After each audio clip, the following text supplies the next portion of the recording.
Hello friends, welcome to SK to all in one. இந்த video பொங்கலப்போ எடுத்தது. ரொம்ப லேட்டாக தாங்க போடுறேன். அதுக்கு முன்னாடி காப்பு கட்டு வீடியோ பார்த்துருப்பீங்க. அடுத்த நாளே பொங்கல் வீடியோ போடுறேன்னு சொன்னேன். ஆனால் என்னால் போட முடியல, டிலே ஆயிடுச்சு. பொங்கல் அன்னைக்கு என்ன பண்ணுங்கிறது தான் இந்த வீடியோவில் பார்க்க போகிறேங்க. நைட்டு கொஞ்சம் லேட்டாக தான் படுத்தேன். சரியா எனக்கு தூக்கமும் வரல, ரொம்ப குளிராக இருந்த மாதிரி இருந்தது. என்னோட அம்மா கூட ரொம்ப நடுங்கிட்டே படுத்திருந்த மாதிரி இருந்ததுன்னு கேட்டாங்க. 2 பெட்ஷீட் போட்டு போத்தியுமே எனக்கு குளிராக தாங்க இருந்தது. அதுக்கப்புறம் கொஞ்சம் நேரம் தூங்கிட்டு 6:30 போல் எந்திரிச்சேன். வீடெல்லாம் கொஞ்சம் க்ளீன் பண்ணிட்டு பொங்கல் வைக்கிற இடத்த மட்டும் கொஞ்சம் சுண்ணாம்பு அடித்து வலிச்சு விட்டு காய விட்டுட்டு அதுக்கப்புறம் குளிச்சுட்டு வந்து தான் பொங்கல் வைக்கவே ஆரம்பித்தேன். நல்லபடியாக பொங்கல் பொங்கி எல்லாரும் சேர்ந்து அரிசி போட்டு பொங்கல்லாம் வச்சு முடித்தோம். என்னோட தம்பியும் அம்மாவும் எனக்கு ஹெல்ப் பண்ணாங்க. பொங்கலை பார்த்துக்கிட்டே அப்படியே டிஃபன் வேலையும் பார்த்துக்கிட்டே இருந்தோம். தோசை சுட்டு புதினா கொத்தமல்லி தலை சட்னி தான் பண்ணியிருந்தோம். கரெக்டாக என்னோட அண்ணியும் வந்தாங்க. அவங்க தான் வந்து சாமி கும்பிட்றதுக்கு எல்லாம் ரெடி பண்ணாங்க.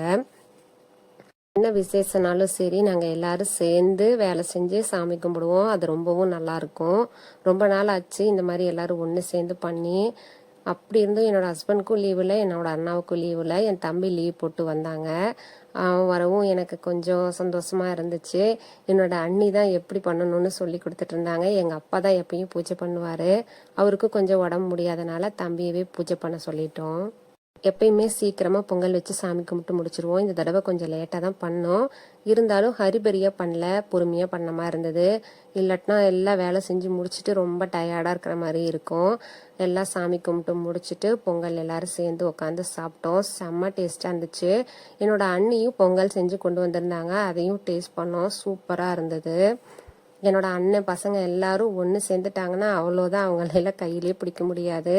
ரொம்ப நாள் கழிச்சு எல்லாம் ஒன்றா இருக்கவும் அவங்களும் ரொம்பவும் ஹாப்பி ஆயிட்டாங்க. லாக்டவுனுக்கு முன்னாடிலாம் பசங்க ரொம்ப சின்ன பசங்க. லீவ் விட்டாவே நான் ஈரோடு கிளம்பிடுவேன்.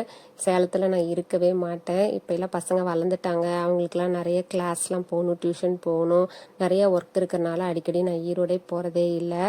ரொம்பவும் நான் மிஸ் பண்ணுறேன். அம்மா வீடெல்லாம் ரொம்ப பழைய வீடு. அவங்க சாயப்பட்டெல்லாம் வச்சு நடத்துனாங்க. அது எப்படி நாங்கள் சின்ன வயசுல இருந்தோமோ அப்படியே தான் இன்னமும் இருக்குது.